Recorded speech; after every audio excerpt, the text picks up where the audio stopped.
friends. Today we are moving to the part of history. Chapter 4. What books and burials tell us. Here in this chapter about the books, that means Vedas.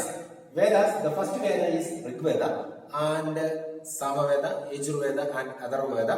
These Vedas tell about the people, how they worshipped the nature and the languages which they spoke, Persian, Sanskrit and other regional languages, and burial sites, that means the places the people's dead bodies buried.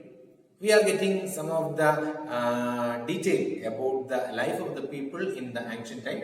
We can look what are the important books and the burial sites. What books and burials tell us?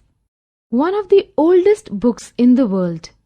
There are 4 Vedas: Rig Veda, Sam Veda, Yajur Veda and Atharva Veda, with Rig Veda being the oldest and composed about 3,500 years ago. The Rig Veda comprises of more than 1,000 hymns, which are called Sukta, meaning well said. These hymns are written in praise of various gods and goddesses, with Agni, the god of fire, Indra, a warrior god, and Soma, a plant from which a special drink was prepared, being the important ones. These hymns were composed by sages and taught by priests to students with great care. Men composed, learnt and taught most of the hymns, but a few were composed by women as well. The Rig Veda is written in Old Vedic Sanskrit and other languages. Indo-European is a name given to a family of languages, of which Sanskrit is a part. Languages like Assamese, Gujarati, Hindi, Kashmiri, and many European languages like English, French, German, Greek, Italian, and Spanish belong to this family. They have words in common and are hence called a family. For example, the word matra in Sanskrit, ma in Hindi, and mother in English seem to be similar. Some other languages spoken in the subcontinent belong to different families. For example, languages spoken in the northeast belong to Tibeto-Burman family. Tamil, Telugu, Kannada and Malayalam belong to the Dravidian family. Languages spoken in Jharkhand and central India belong to the Austro-Asiatic family. How historians study Rig Veda. Historians, like archaeologists, study the past by examining written sources in addition to material remains. The Rig Veda is one such written source that the historians examine.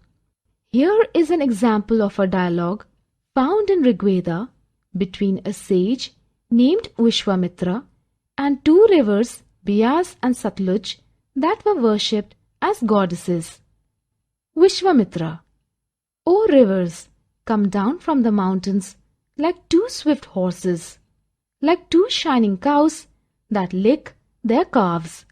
You move like chariots to the sea through the power of Indra.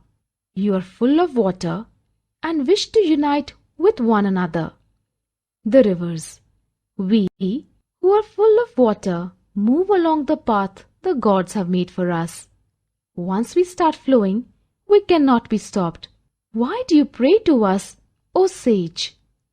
Vishwamitra: O sisters, please listen to me. The singer who has come from a distance with his chariots and carts, let your waters not rise above our axles so that we can cross safely. The rivers: we will listen to your prayers so that you can cross safely. Historians deduced that this hymn was composed in the area where these rivers flow, and that the sage lived in a society where horses and cows were valued animals as the rivers were compared to them.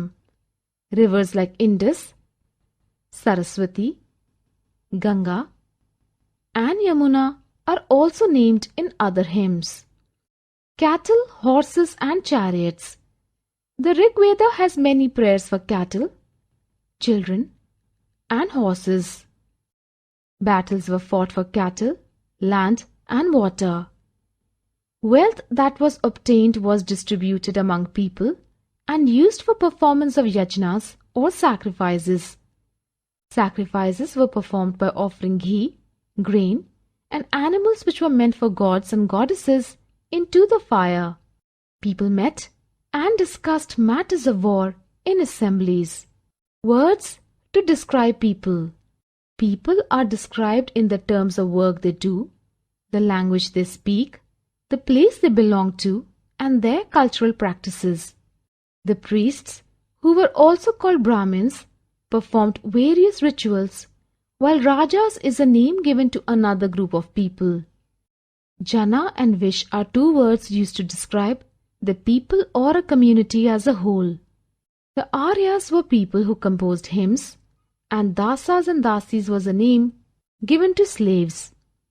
Dear students, you have seen about the different Vedas and the languages people used in that time and the development of the languages and the people what they worshipped. Those things you have seen. The rest of the chapter we will see in the next class.